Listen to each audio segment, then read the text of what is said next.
అసలు నాకు తెలవ కడగతా మన వైఎస్ఆర్సీపీ వాళ్ళందరూ దేనికి రెచ్చగొడతా ఉండరు పవన్ కళ్యాణ్ని.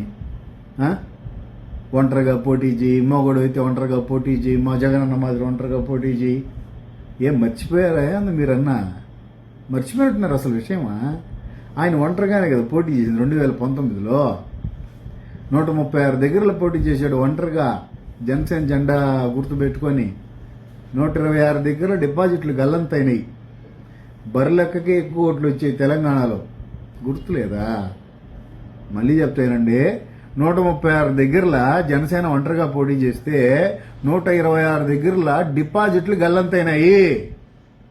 అది తెలుసుకొని పవన్ కళ్యాణ్ చేతులు కట్టుకొని చంద్రబాబు నాయుడు గారు వేసినటువంటి భిక్ష 21 అంటే మనం 40 అడిగాము, ఈయనన్నారు పోనీ 24 అడిగాడు, గాయత్రి మంత్రంతో సమానంగా ఉండదని ఈలేకపోయాడు, 21 ఇచ్చాడు ఆఖరాకి.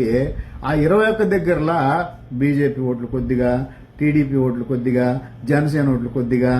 అర్థమైందంటే మనం ఇప్పుడు కాఫీ తాగాలంటే పాలు కొంచెము, బ్రూపొడి కొంచెం, చక్కెర కొంచెం వేసుకుంటాం కదా, అట్లా 3 రోజెస్ మిల్టింగ్ అనమాట. అదంతా కలిసి పోటీ చేశాడు. మళ్ళీ బయటికి రానంటే వేసాడు మొత్తం. అంటే మీ ప్లాన్ నాకు అర్థమైంది. వైఎస్ఆర్సీపీ వాళ్ళది 175 దగ్గరలో కూడా డిపాజిట్లు గల్లంత చేయించాలని కదా, కావాలని విజయ్తో పోటీ పెడతా ఉండరా?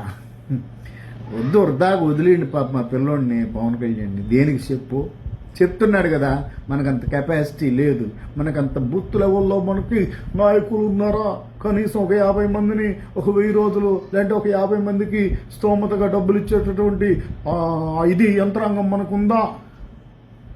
లేదని ఆయనే చెప్పాడు కదా.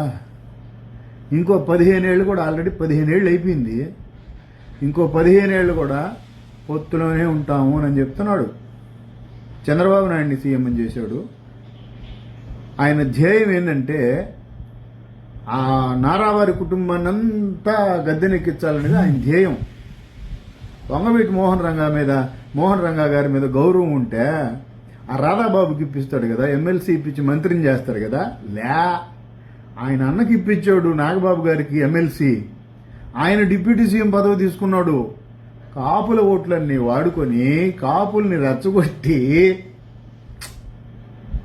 కనీసం రాధాబాబుకి ఎమ్మెల్సీ ఇప్పించి మంత్రి పదవి ఇప్పకూడదు. ప్రేమ ఉంటే అంతా షోయింగు.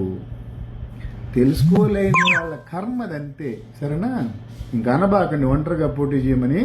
మాకు ఆ దమ్ముకాయ లేదు, మాకు ఆ ధైర్యం లేదు, మేము పోటీ చేయము. మీరెంత రెచ్చగోకినా సరే మేము రెచ్చిపోంగా, ఎందుకంటే ఆల్రెడీ చచ్చిపోయాంగా.